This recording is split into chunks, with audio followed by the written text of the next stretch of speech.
அனைத்து நல்லுள்ளங்களுக்கும் வணக்கம். நான் உங்கள் ரவிக்குமார். தினம் ஒரு தகவல் அடிப்படையில் ஜியோ பாலிடிக்ஸ். இன்றைய ஜியோ பாலிடிக்ஸ் சற்று முரண்பாடாக இருக்கிறது. காரணம் என்னவென்றால், ட்ரம்ப் அவர்கள் அவ்வளோதான் ஈரான் பேச்சுவார்த்தைக்கு வரேன்னு சொல்கிறாங்க. அவ்வளோதான் உட்காந்து பேசிகிட்டு இருக்கோம், முடிஞ்சு போச்சு அப்படின்னு சொல்கிறாரு. ஆனால் சம்பவம் நடப்பதெல்லாம் தலைகீழ வேறு மாதிரி இருக்குது. என்று திடீரென்று ஒரு சிறிய பூகம்பம் ஒன்று ரெக்டர் அளவுகோலில் 5.2ன்னு சொல்கிறாங்க.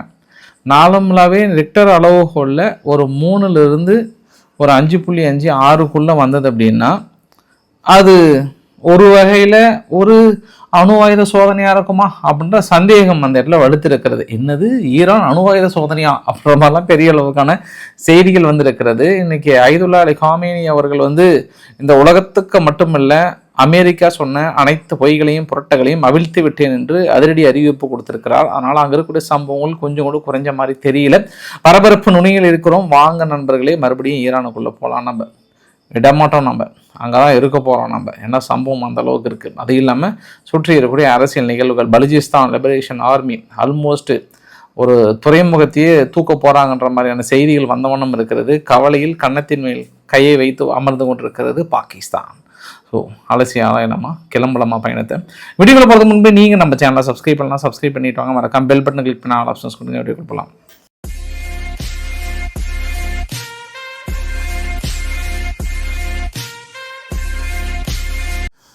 செர்பியானுடைய பிரசிடென்ட் வவுசிக் அவர்கள் இன்னைக்கு செய்தியாளர்கள்ட்ட ஒரு வார்த்தை சொல்கிறார். ஈரான் மீது அமெரிக்கா அடுத்த 48 மணி நேரத்தில் தாக்குதல் நடத்துங்க. இது நீங்கள் கன்ஃபார்ம் பண்ணிக்கோங்கன்றாங்க. சார் என்ன சார், எப்படி சார் நீங்கள் எவ்வளோ அக்யூரேட்டாக சொல்கிறீங்க? ஒரு பேச்சுவார்த்தைக்கு வந்துட்டாங்க, ஏதோ அதோண்டு அங்கே சொல்லிட்டு இருக்கிறார் சார் அப்படின்னு சொல்லும்போது தான் இங்கே பாருங்கள், எப்ஸ்டீன் ஃபைல் பெரிய ஒரு பூதாகாரத்தை கிளப்பியிருக்கிறது. ஊடகங்கள் மத்தியில் பெரிய விவாதத்தை கிளப்பியிருக்கிறது. இப்போ அந்த விவரங்களை எல்லாத்தையும், அந்த செய்திகள் எல்லாத்தையும் மறைக்கணும் அப்படின்னா இப்போ அமெரிக்காவுக்கு இந்த தாக்குதல் கண்டிப்பாக தேவை. அதனால் நீங்கள் எழுதி வச்சுக்கோங்க, இது கண்டிப்பாக நடக்கும் அப்படின்னு சொல்கிறார். அப்போ எப்ஸ்டீன் ஃபைல் அப்படின்னும் போது அதிகார மையத்தில் இருக்கக்கூடிய பின்னணி ரகசியங்கள் அப்படின்னு சொல்லுவாங்க. அதிகார மையத்தில் இருக்கக்கூடிய பின்னணி ரகசியங்கள் அப்படின்னா, இப்போ ரீசெண்டாக அமெரிக்கா வெளியிட்டாங்க இல்லையா, அதில் பார்த்தோம்னா 35 லட்சம் பக்கங்களை வெளியிட்டிருக்காங்க. 1,80,000 புகைப்படங்கள், 2000க்கும் மேற்பட்ட வீடியோ ஆதாரங்கள். முக்கிய பிரமுகர்கள், நிறைய நாட்டோட பிரதமர்கள் கூட அந்த எப்ஸ்டீன், அதாவது அமெரிக்கானுடைய நிதியாளர் ஜெஃப்ரி எப்ஸ்டீன் தான் அதுக்கு தலைமை பொறுப்பில் இருந்தார். அவர் தான் இந்த மாதிரி பெரிய பெரிய நபர்கள்லாம் வந்தால் சின்ன பிள்ளைங்களெல்லாம் பெரிய அளவுக்கு செக்ஸுக்கு தேவைக்கு கொடுக்குது, அவங்களுக்கு யூஸ் பண்ண வச்சுட்டு நிறைய தேவைகள் யூஸ் பண்ணியிருக்காங்க. சம்டைம் அதையே அவங்கள பிளாக்மெயிலும் பண்ணியிருக்காங்கன்ற ஒரு குற்றச்சாட்டை சொல்கிறாங்க. அதனால் எப்ஸ்டீனுடைய மைய பணி என்ன, அது இல்லாமல் இதை ஏன் திடீர்னு இப்போ வெளியிடுறாங்க அப்படின்னாங்கன்னா, 2025 வெளிப்படைத்தன்மை சட்டம் அப்படின்னு ஒன்று, அதாவது அதிபர் ட்ரம்ப் அவர்கள் ஒரு புதிய சட்டத்தில் கையெழுத்திட்டு இருக்கிறார். அதன் மூலியமாக அனைத்து ரகசியங்களும் பொதுமக்களுக்கு தெரியப்படுத்துகிறாங்க. அதன் அடிப்படையில் வந்திருக்கு. அந்த எப்ஸ்டீன் ஃபைலில் கூட ஒரு வார்த்தை 2017 பிரதமர் மோடி அவர்கள் இஸ்ரேலுக்கு போனார், அங்கே போயிட்டு டான்ஸ் ஆனார், அதனால் ஒரு சில சலுகைகள் வந்தது அப்படின்ற மாதிரிலாம் போட்டிருக்காங்க. அது இந்தியா தரப்பில் மறுத்திருக்காங்க. இந்த மாதிரி இது சாதாரணமாக இங்கே போய் டான்ஸ் ஆன செய்தி தான். பட் அங்கே அமெரிக்கானுடைய பெரிய பெரிய தலைவர்களுடைய தலையே உருட்டுகின்ற பெரிய ஒரு செய்தி. ஒபாமாவிலிருந்து எல்லாத்தையும் நிறைய வீடியோ ஆதாரங்கள், நிறைய பதிவுகள் எல்லாமே வெளியிட்டிருக்காங்க. பட் அவங்க பெருசாக அவங்க கணுக்கணமாக இல்லை. ஆனால் அதிகார மையத்தில் அந்த காலத்தில் இப்படி ஒரு கேவலமாக இருந்தாங்களா அப்படின்ற மாதிரி கூட பேசப்பட்டது அந்த எப்ஸ்டீன் ஃபைல் தான். இன்னும் ஒரு படி மேலே போயிட்டு இஸ்ரேலுடைய மொசாத் இந்த மாதிரி இந்த ஜெஃப்ரி எப்ஸ்டீனை வச்சு இந்த மாதிரி அமெரிக்காவுடைய அதிபர்களை உள்ள வலைக்குள்ளே வர வைத்து, அப்புறம் மீடியா வச்சு அந்த வீடியோ வைத்து மிரட்டி கூட இப்படிலாம் பண்ணாங்க அப்படின்ற மாதிரியான இன்னொரு கான்ஸ்பிரசி தியரி கூட பெரிய அளவுக்கு சொல்லியிருந்தாங்க அப்படின்னு ஒரு கூடுதல் தகவலாக சொல்ல முடியும் நம்ம. சரி, இது இந்த எப்ஸ்டீன் ஃபைல் ரிலீஸ் ஆனதுனால தான் தாக்குதலை கன்ஃபார்ம் பண்ணுறன்ற மாதிரி யார் தரப்பில் சொல்கிறாங்க? வவுசிக் அவர்கள், செர்பியாவுடைய பிரசிடென்ட் வவுசிக் அவர்கள் சொல்லியிருக்காங்க. சரி, இது அதை தாண்டி நம்ம ஈரானில் நடக்கக்கூடிய சம்பவங்கள் என்ன அப்படின்னா, ஒரு 5.2 ரெக்டர் அளவுகோலில் நீங்கள் வரைபடத்தில் பார்க்குறீங்க இல்லையா, இந்த இடத்துல பேந்தர் அப்பாஸுக்கு மேலே 5.2 ரெக்டர் அளவுகோல்னால் அங்கே பாப்புலேஷன் அதிகபட்சம் இப்போ இருக்கிறது ஒரு 14,000 மக்கள் தான். ஒட்டுமொத்தமாக க்ளோஸ் அந்த ஏரியா ஃபுல்லாக பார்த்தோன்னா ஒரு 75,000 ரெசிடென்ட்ஸுக்கு மேலே இருக்குது. ரொம்ப ஒரு குறைந்த டென்சிட்டி இருக்கக்கூடிய பகுதி தான். நார்மலாக அணு ஆயுதம் சோதனை பண்ணுவாங்கன்னா அது மாதிரி தான் சோதனை பண்ணுவாங்க அப்படின்ற மாதிரி சொல்கிறாங்க. டெப்த்து பார்த்தோம்னா 24 கிலோமீட்டர் டெப்த் அப்படின்றாங்க. சும்மா லைட்டாக அப்படியே ஷேக் ஆகிருக்கு. நார்மலாகவே இந்த மாதிரி பூகம்பங்கள்லாம் என்ன சொல்லுவாங்கன்னா, பூகம்பம்ன்றதை விட இந்த எர்த்குவாக் லைட்டாக இது மாதிரி வந்துச்சுன்னாவே அது அணு ஆயுத சோதனை பண்ணும்போதும் இந்த மாதிரி 3.4 4 இந்த மாதிரி ரிக்டர் அளவுகள்லாம் பதிவாகும். அது நம்ம ரீசெண்டாக கூட ஆப்ரேஷன் சிந்தூர் இந்தியாவுக்கும் பாகிஸ்தானுக்கும் இந்த விவகாரத்தில் இருக்கும்போது கிரானா ஹில்ஸில் பாகிஸ்தான் வந்து தொடர்ந்து இது மாதிரி வந்து சோதனைகளை செய்துட்டு இருந்தாங்கன்ற மாதிரி இப்போ ரீசெண்டாக அமெரிக்கா வந்து ஒரு செய்தி குறிப்பில் சொல்லியிருந்தாங்க. ஆனால் அப்போ ஒரு நாளைக்கு ஒரு தடவை அந்த இடத்துல அணு ஆயுத சோதனைனா இந்த ரிக்டர் அளவுகோலில் ஒரு 3.8 4.2 அளவுக்கு அந்த ஷேக் ஆகிட்டே இருந்தது ரிக்டர் அளவுகோல். அப்போ எல்லா ஊடகங்களும் வந்து கன்ஃபார்ம் பண்ணாங்க, கண்டிப்பாக அது அணு ஆயுத சோதனையாக தான் இருக்குன்ற மாதிரி சொன்னாங்க.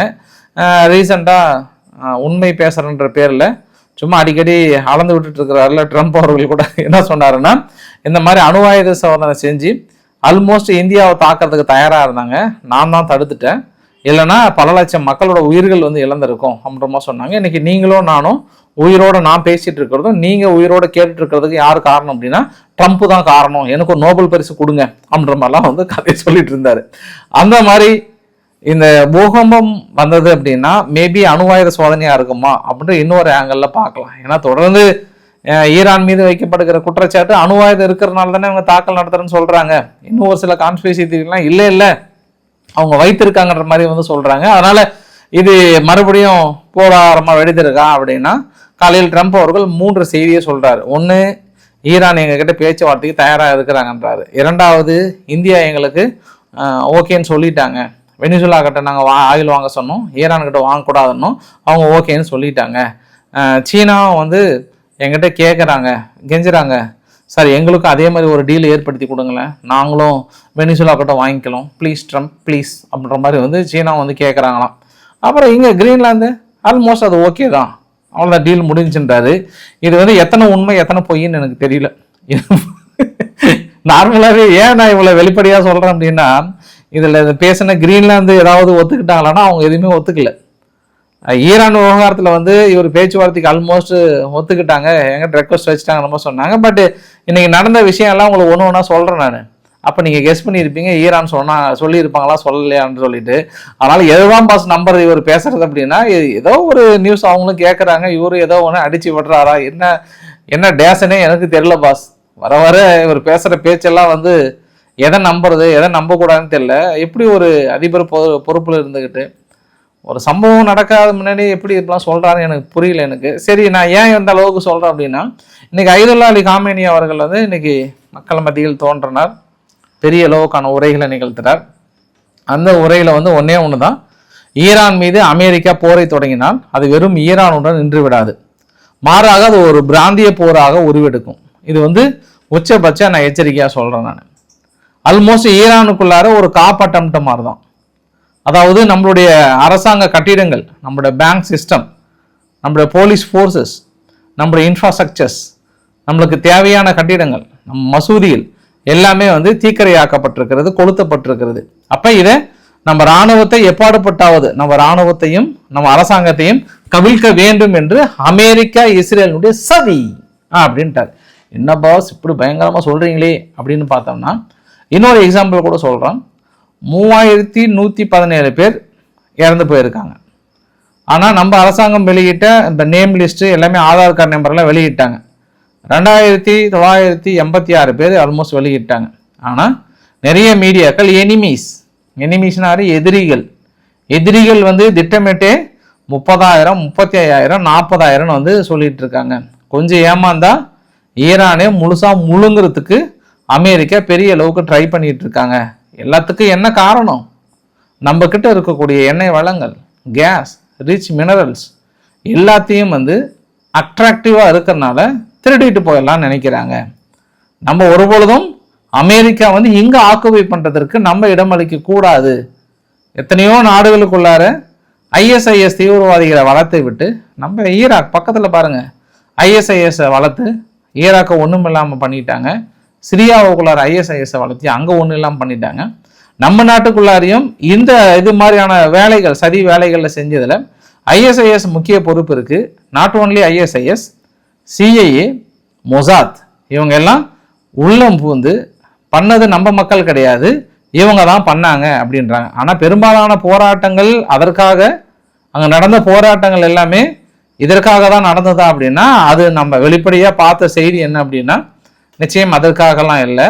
அரசாங்கத்தினுடைய செலவினங்கள் ரொம்ப அதிகமாகுது, வாழ்க்கை செலவுகள் இருக்குது, பொருளாதார சூழ்நிலைகளை சமாளிக்க முடியல, ஆட்சி மாற்றம் வேண்டுன்ற போராட்டம். பட் பின்புலமாக அவங்க இருந்திருப்பாங்க, இல்லைன்னா சொல்ல முடியாது. ஏன்னா பெசஸ்கின் அவர்களே 2வது தடவை என்ன சொன்னாருன்னா, யாரு ஈரானுடைய அதிபர் பெசஸ்கின் அவர்கள் சொல்லும் போது நம்ம மக்கள்கிட்ட சரியாக ரீச் பண்ணல, அந்த தவறை நம்ம உணரணும், நம்ம பேச்சுவார்த்தை நடத்தணும்லாம் சொன்னாங்க.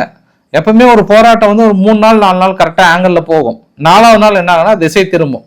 உள்ள சமூக விரோதிகள் உள்ள நுழைதான் செய்வாங்க. பட் உள்ள நுழைஞ்சு இந்த மாதிரிலாம் பண்ணிட்டாங்க. அதனால நம்ம எந்த சூழ்நிலையும் விட்டுவிடக்கூடாது. இனி எதிர்த்து நிற்க வேண்டிய ஒரு தருணம், எதிர்த்து அடிக்க வேண்டிய ஒரு தருணம். இனி நம்மளாம் அவங்களான்னு பார்த்து விடலாம். ஒருபொழுதும் நமது ஒற்றுமையை யாராலும் சீர்குலைத்து விட முடியாது.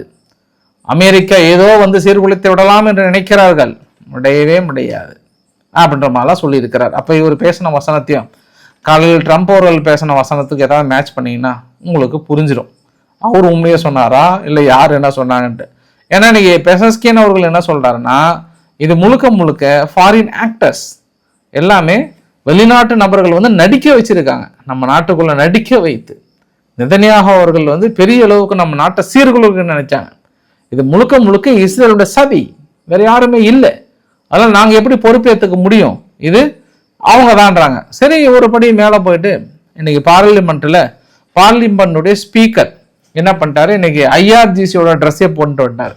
அவர் மட்டும் இல்லை, அங்கே இருக்கக்கூடிய ஒட்டுமொத்த எம்பிஸுமே அவங்களுடைய இராணுவத்தினுடைய ஐஆர்ஜிசியோட ட்ரெஸ்ஸை போட்டு வந்துட்டார். ஐஆர்ஜிசி டைரெக்டாக ஐதுல்லா அலி காமினி அவர்களுக்கு கீழே வருது. போட்டு என்ன சொல்கிறாங்கன்னா, இளைய ஐரோப்பா யாரை பார்த்து எந்த இயக்கத்தை பார்த்து நீங்கள் தடை செய்யப்பட்ட தீவிரவாத இயக்கம்னு சொல்கிறீங்க, நான் இன்னைக்கு அனௌன்ஸ் பண்ணுறேன், ஐரோப்பானுடைய இராணுவம் தான் தடை செய்யப்பட்ட இராணுவம், தீவிரவாத இயக்கங்கள்ன்றாங்க. அவங்களே பஸ் ஃபீலிங்கில் இருக்கிறாங்க.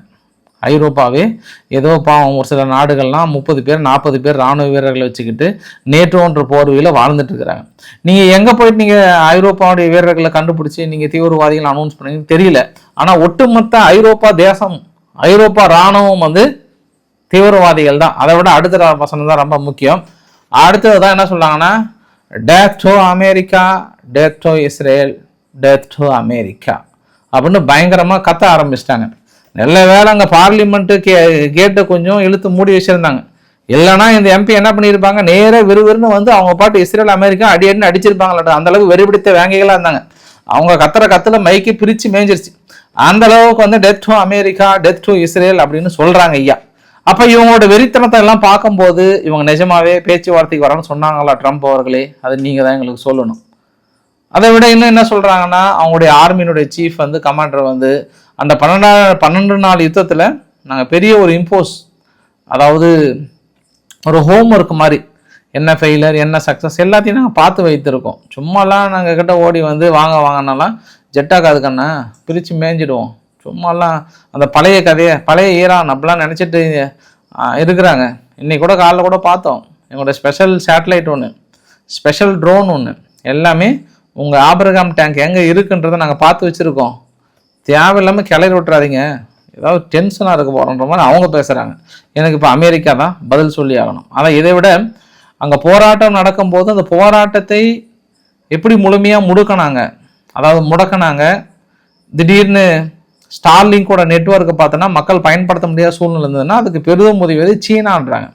ஏன்னா சீனாவுடைய பெய்டு சேட்டலைட் தான் என்ன பண்ணியிருக்காங்க, ஏன்னா ஃபுல் அண்ட் ஃபுல் ஸ்டார்லிங் பொறுத்த வரைக்கும் டைரக்ட் சேட்டலைட் கம்யூனிகேஷனு. கரெக்டாக அந்த சேட்டலைட் எந்தெந்த ஏரியாவில் லொக்கேட்டில் இருந்து பயன்படுத்துகிறாங்கன்ற ஒரு முழு டீட்டெயிலை சீனா ஈரானுக்கு கொடுத்துருக்கு. அதுக்கப்புறம் தான் ஈரான் என்ன பண்ணிட்டாங்க, அந்த பர்டிகுலர் பிளேஸை மட்டும் போயிட்டு ஜாம் பண்ணியிருக்காங்க. ஃபர்ஸ்ட் சிக்னல் வர முடியாத அளவுக்கு. ஏன்னா பறந்து விரிந்த பகுதியில் சிக்னலை ஜாம் பண்ணுறது பெரிய ரிஸ்க்கு. ஆனால் சீனா என்ன பண்ணிட்டாங்க, பர்டிகுலர் லொக்கேஷனை மட்டும் ப்ரிஸ்கிரைப்டாக ஒரு இந்த ஒரு 1 கிலோமீட்டர் சரௌண்டிங்களுக்குள்ளார ஒரு 500-600 மீட்டருக்குள்ள இங்கே ஏதோ ஒரு வீட்டில் தான் இருக்குது அப்படின்னு ஒரு பெக்யூலரான ஒரு பர்டிகுலரான ஒரு லொக்கேஷன் கொடுத்த உடனே இவங்க ஃபுல்லாக அடிச்சிட்டாங்க. இந்த போராட்டம் முழுமையாக ஈரான் கட்டுப்பாட்டுக்கு வந்ததில் மிக முக்கியமாக பின்புலமாக இருந்து உதவி செய்தது சீனா என்பது மறுக்க முடியாத ஒன்று. அதுக்கப்புறம் தான் இவங்க என்ன பண்ணிட்டாங்க, ஃபஸ்ட்டு ஜாம் வச்சு தடுத்துட்டு ரெய்டு விட்டாங்க. அங்கே யார் யார் வீட்டெலாம் பர்டிகுலராக அந்த சேட்டலைட் அதாவது என்ன திடீர்னு எலான் மாஸ்கினுடைய ஸ்டார்லிங்க் வந்து இருந்ததோ அவங்கள கைது பண்ண ஆரம்பித்தாங்க. ஸோ இது சீனாவுக்கு ஒரு மிகப்பெரிய முக்கியத்துவம். இப்போ முந்தானியத்தை கூட நம்ம சொல்லியிருந்தோம். இன்னைக்கு அமெரிக்காவிலிருந்து பார்த்தோம்னா இன்னைக்கு ஆயுதங்கள் வந்து நிறைய அளவுக்கு வந்து இறங்கியது. இன்று கூட பெரிய அளவுக்கு வந்து இறங்கியதை பார்க்க முடிஞ்சது. அமெரிக்காவோட 4 C-17 தான் வந்து ஒரு பெரிய ஒரு கார்கோ விமானம், பெரிய அளவுக்கான ஆயுதங்களை கொண்டு வந்து இறக்குனாங்க. அதில் 1C-5M கேலக்ஸியும் வந்து மிடில் ஈஸ்டில் வந்துருந்தது. காலையில் நான் 1 தான் வந்ததுன்னு சொன்னேன். பட் 5-6 விமானங்கள் தொடர்ந்து ஆயுதங்கள் எல்லாமே வந்தவனம் தான் இருக்குது. பட் வந்தால் கூட எந்தெந்த லொக்கேஷன் எங்கே வைத்திருக்காங்கன்ற முழுமையான தகவலை ஈரானுக்கு சீனா வழங்கி இருக்கிறது என்று ஒரு கூடுதல் தகவல். இப்போ இதில் ஒரு சந்தேகம் வரும். இன்றைக்கி என்ன டேட்டுங்க? February 1. இந்த வீடியோ எடுக்கும்போது February 1 அந்த ஸ்ட்ரெய்ட் ஆஃப் ஹார்மஸ் பகுதியில் ஈரான், ரஷ்யா, சீனா எல்லாமே பயங்கரமாக இராணுவ பயிற்சிகள் மேற்கொள்கிறதா இருந்தாங்களே, என்னப்பா ஆச்சு? இதனப்பே சொன்னேன் அப்படின்னு நீங்கள் நினச்சிருப்பீங்க. பட் நான் ரஷ்யாவும் சீனாவும் ஒன்றும் கன்ஃபார்ம் பண்ணல, அதை கன்ஃபார்ம் பண்ணால் சொல்கிறேன்னு சொன்னேன்.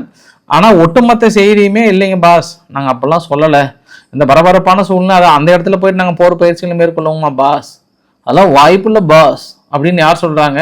ஈரான் தரப்பில் சொல்கிறாங்க. அது நாங்கள் உறுதியெல்லாம் படத்தில் ஏதோ ஒரு செய்தி பரவிட்டு இருக்க, சந்தோஷமாக இருக்கட்டுமே அப்படின்னு நாங்களும் விட்டுட்டோம். பட் இன்னைக்கு 1 வந்துருச்சு, அதனால் அந்த செய்தி சந்தோஷமாக படாதீங்கப்பா, நாங்கள் அது மாதிரி எதுவுமே சொல்லலைப்பா அப்படின்னு சொல்லிட்டாங்க அது ஈரான் தரப்பில். ஏன் நான் இது பர்டிகுலராக சொல்கிறேன்னா, சப்போஸ் நீங்கள் ஏதாவது எக்ஸலங்கள்லையோ இல்லை வலைத்தளங்கள் எங்கேயாவது வந்து வீடியோ மாதிரி ஏதாவது காட்டினாங்கன்னா, இல்லைங்க அது ஃபேக், அது பழைய வீடியோவை தூக்கிட்டு வந்து காட்டி பெரிய அளவுக்கான பயிற்சிகளை மேற்கொண்டுட்டு இருக்காங்கன்றாங்க. ஆனால் அந்த ஓமன் பக்கத்தில் பயிற்சிகளை மேற்கொள்கிறாங்க யார் அப்படின்னா, இந்த விங்ஸ் ஆஃப் பீஸ் 2026 அப்படின்னு சொல்லிட்டு சவுதியினுடைய நேவியும் ராயல் நேவி ஆஃப் ஓமன் 2 பேரும் கலந்து கவுண்டர் டெரரிஸ்ட்டை முறியடிப்பதற்கான ஒரு பயிற்சிகளை மேற்கொள்கிறாங்க. அதனால் நம்ம தப்பாக நினச்சிக்க வேண்டாம். இது முக்கியமான நிகழ்வுகள். ஒரே ஒரு சர்ப்ரைஸ் என்ன அப்படின்னா, இவ்வளோ நடந்ததுக்கு அப்புறமும் இன்னைக்கு பேந்தர் அப்பாஸ் பகுதியில் திடீர்னு ஒரு வீட்டில் பெரிய அளவுக்கு கரும் புகைகள் வந்து பயங்கரமாக வெடிஞ்சிருக்கு. ஒரு சின்ன வெடிகுண்டு மாதிரி வெடிந்திருக்கு. ஸோ நேற்று மட்டுமே ஒரு 15 பக்கம் வந்து வெடிச்சிருக்கும், அங்கங்கே குண்டு வெடிப்புகள். இன்று எதுவுமே இல்லையே, அமைதியாக இருக்காங்களேன்னு பார்த்தா திடீர்னு ஒரு இடத்துல வெடித்திருக்கு. ஸோ இது யார் காரணம் அப்படின்றது ஐதுல்லா அலி காமெனி அவர்கள் வந்து தெளிவாக சொல்லிட்டாங்க. அப்போ ராஃபா எல்லை பகுதியில் இன்னைக்கு February 1 ரொம்ப முக்கியமான நாளாச்சு. ஏன்னா உணவுப் பொருட்கள்லேருந்து அத்தியாவசிய பொருட்கள் எல்லாமே திறந்து விட போகிறாங்கன்னு எகிப்து வந்து சொல்லியிருந்தாங்க. ஆல்மோஸ்ட் திறந்து விட மாதிரி தான் இருந்தது, ஃபுல்லாக வெயிட்டிங்கில் தான் இருந்தாங்க. நிறைய பார்த்தா தெரியுது. கடந்த 20 மாதத்துக்கு மேலே அதை ஃபுல்லாக ஹோல்டு பண்ணிட்டாங்க. இப்போ தான் அது ரீசெண்டாக திறந்து விடுற மாதிரி பெருசாக எக்ஸ்பெக்ட் பண்ணாங்க. பட் ஒரு சிலர்லாம் தடைகளை விதித்ததுனால திடீர்னு ஹமாஸ் ஓடி வந்து என்ன சொல்லிட்டாங்கன்னா, எலே இஸ்ரேல், அப்படி ஏதாவது நீங்கள் வரதை தடுத்தீங்க அப்படின்னா இதை வந்து நீங்கள் வயலன்ட் பண்ணுறீங்கன்னு அர்த்தம். அதாவது முழுக்க ஏற்கனவே போட்ட ஒப்பந்தத்தில் நீங்கள் வந்து வயலேட் பண்ணுற மாதிரின்ற மாதிரி சொல்கிறாங்க. ஐயா, அவங்க பதிலுக்கு நீங்கள் ஆயுதங்களை போட்டு சரண்டர் ஆகணும்னு சொன்னாங்கன்னா நீங்கள் வயலேட் பண்ணாமல் இருக்கீங்களா? ஹமாஸுக்கான கேள்விதான் அது. ஹமாஸ் என்ன சொல்கிறாங்க, இஸ்ரேலை பார்த்து, ராஃபா எல்லை பகுதியில் உணவுப் பொருட்களும் அத்தியாவசிய பொருட்களும் அனுமதிக்கவில்லை என்றால் சர்வதேச சட்டங்களை மீறி அமைதி ஒப்பந்தத்தை மீறுகிறீர்கள் என்று நாங்கள் எடுத்துக்கொள்ளலாம், இது கடுமையான விளைவுகளை ஏற்படுத்துன்னு சொல்கிறாங்க. அப்போ அந்த சட்டத்தில் இன்னொரு பாயிண்ட் இருக்குது, ஹமாஸ் ஆயுதங்களை போட்டுட்டு சரண்டர் ஆகணுன்ற ஒரு சட்டம் இருக்குது, அது ஃபாலோ பண்ணியிருக்காங்களான்னு இல்லைன்றது ஒரு குறிப்பிட்ட தகவல். இது மாதிரி ஏட்டிக்கு போட்டு ஏகாம்பரம் அந்த இடத்துல ஏகப்பட்ட விவகாரங்கள் இருக்குது. அது குறிப்பாக நேற்று இஸ்ரேல் தாக்கியது ரொம்ப அதிகம், பெரிய தாக்குதல். 28 30 பேர் பக்கம் இறந்து போயிட்டாங்க. அதற்கு 8 நாடுகள், மொத்தம் அரபு நாடுகள் 8 நாடுகள் சேர்ந்து பெரிய கண்டனங்கள் தெரிவித்திருக்காங்க. Qatar, UAE, kingdom of Jordan, Pakistan, துருக்கி, சவுதி அரேபியா இவங்க எல்லாம் சேர்ந்து இஸ்ரேலுக்கு சாதாரண கண்டனம், கடும் கண்டனத்தை தெரிவித்துக் கொள்கிறேன் அப்படின்னு சொல்லியிருக்காங்க. இது அங்கே இருக்கக்கூடிய நிகழ்வுகள். அப்படி இஸ்ரேல்லேருந்து லைட்டாக இப்போ பாகிஸ்தான்கிட்ட வந்தோம் அப்படின்னா, பலுசிஸ்தான் லிபரேஷன் ஆர்மி பெருசாக டஃப்பு கொடுக்குறாங்க. நேற்று மொத்தம் ஒரு 9 நகரங்களில் அதிரடியாக உள்ள நுழையிறாங்க. இப்போ நான் ரீசெண்டாக கேள்விப்பட்ட செய்தி என்னென்னா, இந்த குவாடர் துறைமுக பகுதி இருக்கு இல்லையா, துறைமுகத்து பெரும்பாலும் அந்த பிஎல்ஏயோட கட்டுப்பாட்டுக்கு வந்துருச்சு. கொட்டா அப்படின்ற ஒரு நகரமும் முழுசாக தனது கட்டுப்பாட்டுக்குள்ளே வந்துருச்சுன்றாங்க. இன்றைக்கி வந்து நுசீர் அப்படின்ற ஒரு பகுதி, நுசீர்ன்ற பகுதியும் ஆல்மோஸ்ட் கடுமையான கன் ஃபைட் போயிட்டுருக்கு. அங்கேயும் 2 பேங்க் இருக்குது. பேங்க்கு ஃபுல்லாக கொளுத்திட்டாங்க.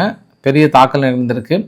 நிறைய பகுதியில் இந்த நுசீர்ன்ற பகுதியில் ஒரு இராணுவ கேம்ப் ஒன்று இருக்குது. இராணுவ கேம்பில் திடீர்னு இராணுவ வீரர்கள் துண்டை காணும் துணியை காணும் ஓடி இருக்காங்க. அதுக்கான வீடியோ பதிவுகள் பெரும்பாலும் பேண்ட்டை விட்டுட்டு ஓடி இருக்காங்க.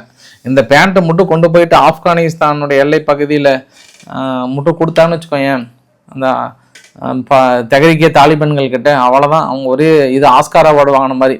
யாரு பாகிஸ்தான் இராணுவத்தினுடைய பேண்ட்டு மட்டும் அவங்களுக்கு கிடைச்சதுன்னா ஆஸ்கார் அவார்டு வாங்கின மாதிரி தான் அவங்களுக்கு. இளையன்ட்டு கொம்புல பேண்ட்டை மாதிரி சுற்றிட்டு இருப்பாங்க. டேய் உங்களெல்லாம் ஜட்டியோட ஓட விட்டோம்டா நாங்கள் அப்படின்ற மாதிரிலாம் சுற்றிட்டு இருப்பாங்க. ஏற்கனவே நடந்த நிகழ்வு தான். இப்போ பிஎல்ஏ சுற்ற போகிறாங்களா என்னன்னு தெரியல. ஆனால் இது வரைக்கும் 120 பேர் இறந்து போனதாக சொல்கிறாங்க பாகிஸ்தானுடைய இராணுவம். ஆனால் பிஎல்ஏ என்ன சொல்கிறாங்கன்னா 120 பேர்லாம் இல்லை, ஆனால் குறைஞ்சது ஒரு 70லேருந்து 80 பாகிஸ்தானுடைய இராணுவம் இழந்திருக்குன்ற மாதிரி சொல்கிறாங்க. இதுவரை பாகிஸ்தான் வரலாற்றில் இப்படி ஒரு சம்பவத்தை அவங்க எதிர்பார்த்துருக்கவே மாட்டாங்க. பாவம், ஒரு தீவிரவாதி லக்சரி தொய்பானுடைய கமாண்டர் ஒருத்தர் ராணா முகமது அஸ்வாக் அவர்கள் கூட என்ன சொல்கிறாங்கன்னா, இந்த மாதிரி பிஎல்ஏ வந்து இராணுவ கட்டமைப்பை சிதைச்சு இப்படி பண்ணுவாங்க நான் எதிர்பார்க்கல. இது ரொம்ப தவறு. எங்கள் பாகிஸ்தானை பலவீனப்படுத்தின மாதிரி இருக்குது. தனிநாடுக்கான கோரிக்கையில் பாகிஸ்தானை உடைக்கிற மாதிரி இருக்குது. இதை ஒருபொழுதும் அனுமதிக்க மாட்டோம், இதை ஏற்றுக்கொள்ள மாட்டோம் அப்படின்ற மாதிரிலாம் பயங்கரமாக சொல்கிறார். பாவம், தீவிரவாதிகளை கூட புலம் வைத்திருக்கிறாங்க இந்த பிஎல்ஏ. பெரிய டஃபு கொடுக்குறாங்க. பாகிஸ்தான் ராணுவம் வந்து மண்டை பிச்சுட்டு உட்காந்துட்டு இருக்காங்க. அடுத்தடுத்த நகரங்களை முன்னேறி இருக்காங்க. வைடு ஆப்ரேஷனாக இருக்குது. அதாவது ஒரு குறிப்பிட்ட நகரங்களாக இல்லாமல் பெரிய அளவுக்கான வைடு ஆப்ரேஷனாக இருக்குது. அது இல்லாமல் நிறைய இடத்துல மக்கள் இருக்காங்க. பதில் தாக்குதல் நடத்த முடியல. பெரும்பாலான நகரங்களை தொடர்ந்து அடுத்தடுத்து கைப்பற்றிட்டே இருக்கிறாங்க. நான் இன்னும் டீட்டெயிலான வரைபடங்கள் கிடைக்காதனால நான் கொஞ்சம் தவிக்கிறேன். ஏன்னா நீ காலையிலேருந்து தேடிட்டு இருந்தேன், இன்னும் எனக்கு கொஞ்சம் டீட்டெயிலாக கிடைக்கல. இன்னும் முழுமையாக கைப்பற்றினா தான் நம்மளுக்கு கிடைக்கும். கிடைச்சதுன்னா கண்டிப்பாக உங்களுக்கு நாளைக்கு காலையில் கூட நான் சொல்லிடுறேன் நான். ஸோ இது அங்கே இருக்கக்கூடிய ஒட்டுமொத்த தகவல். ஆல்மோஸ்ட் பலுச்சிஸ்தானுடைய கை வந்து பெரிய அளவுக்கு ஓங்கி இருக்கிறது. இது கூட யார் ஃபர்ஸ்ட் ஆரம்பிச்சு வச்சதுன்னா பாகிஸ்தான் ராணுவம் தான். சும்மா தேன்கூட்டில் அப்படி கல்லடிக்கிற மாதிரி ஒரு அடி அடித்தாங்க. மொத்தமாக பிரித்து மேய்ஞ்சிட்டு போயிட்டாங்க. இது பெரிய டஃப்பு தான்றது கூடுதல் தகவலாக இருக்கிறது. பார்க்கலாம் என்ன நடக்க போகுது.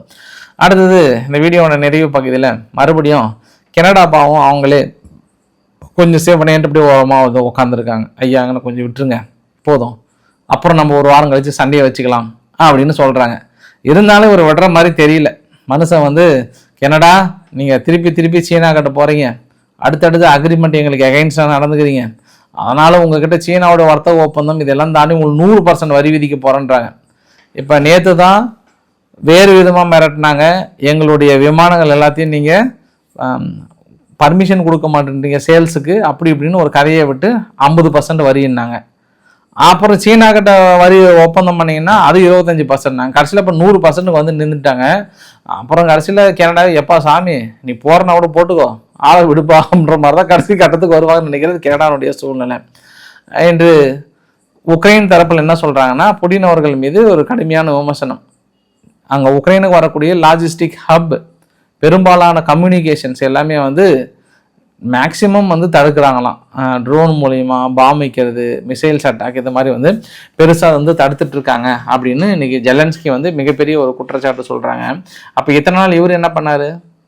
ரஷ்யாவுக்கு போகக்கூடிய அந்த கருங்கடல் பகுதியில் பெரும்பாலான கப்பல் நீங்கள் அடிச்சிங்களா இல்லையா?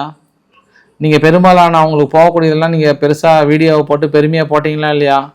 அவங்களுடைய கப்பல்கள் ஒன்று கூட இல்லைன்னு சொல்லிட்டு நீங்கள் சந்தோஷப்பட்டீங்களா இல்லையா? சண்டைனா சட்டக்கிளியே தான் செய்யும்.